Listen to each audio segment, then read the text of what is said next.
Қазақстанда міне 30 жылдан астам уақыттан бері қарай 1995 жылы Конституцияға орыс тілі қарым-қатынас тілі болып қолданылады қатар деген баптан кейін осы қос тілділік саясаты Қазақстанда жүргізіліп келе жатыр. Оның алғашында қазақ азаматтарының арасында наразылықтар күшті болды. Парламентте бұл заң әрең өткізілді. Бұл наразылықты басу үшін Нұрсұлтан Назарбаев қазақ тілді қоғамдарын құрғызып, аудандық әкімдіктердің жанынан, облыстық әкімдіктердің жанынан, қалалық әкімдіктердің жанынан сол тілдің мәселесін тексеретін ішкі саясат бөлімінен бір бөлімдер құрып, бұны саясатқа әбден айландырды. Қай жерге барса да ұлтшыл азаматтар қазақ тілінің мәселесін көтереді.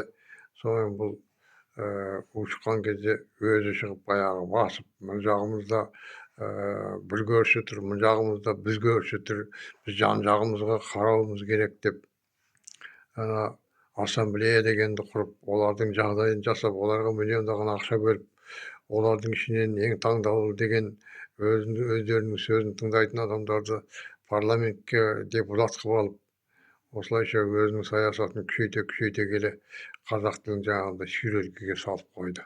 Әдейі істеп қойды. Қазақ тілі осылай екі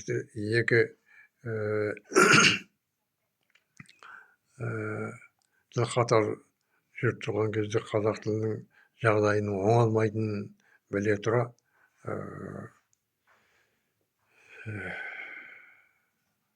бұлай істеу бұл қазақтың рухын түсіру үшін, қазақтың еңсесін көтертпеу үшін, ел арасында соны қайта-қайта айтып, қайта-қайта көтеріп, өздері соны илеп, жаңағы терінің пұшпағы ұқсатып, ит шүйреткеге салып жүре берсін қазақтар деп әдейі солай істеп қойды. Бір жағынан бұл 95 жылы Назарбаевты өзінің бірінші президенттік уақыты бітіп қалғаннан кейін бұл қайта сайлана ма, сайланбай ма, егер сайланбай қалатын болса, кандидаттар бар еді ол кезде. Бұл далада қалатынын білді. Өзінің халықтың алдында беделі де кетіп бара жатқанын білді. Не істеу керек? Бұл жаңағы тілдік конституцияға енгізіп, орыс тілін. Одан кейін Мәскеуге барып, сол жақтағы мәскеулік саясаткерлермен кездесіп, сол кездесулерде бұл айтып мақтанып жүрді. Міне біз қазақ тілін конституцияға енгіздік, бізде орыс тілі екі тіл бірде қатар жүреді Қазақстанда. Қазақстанда тұруға барлық жағдай бар, орыс тілді адамдар көшпейді дегенде әңгімені айтып жүрді. Көп ұзамай бұл ТМД дегенді ойлап тауып, Москва университетінде барып лекция оқып, жаңағы өзі ПТУшник болғанына қарамастан зырылдатып бұл саясатқа жүйріксімақ қой енді өзінше. Сол барып,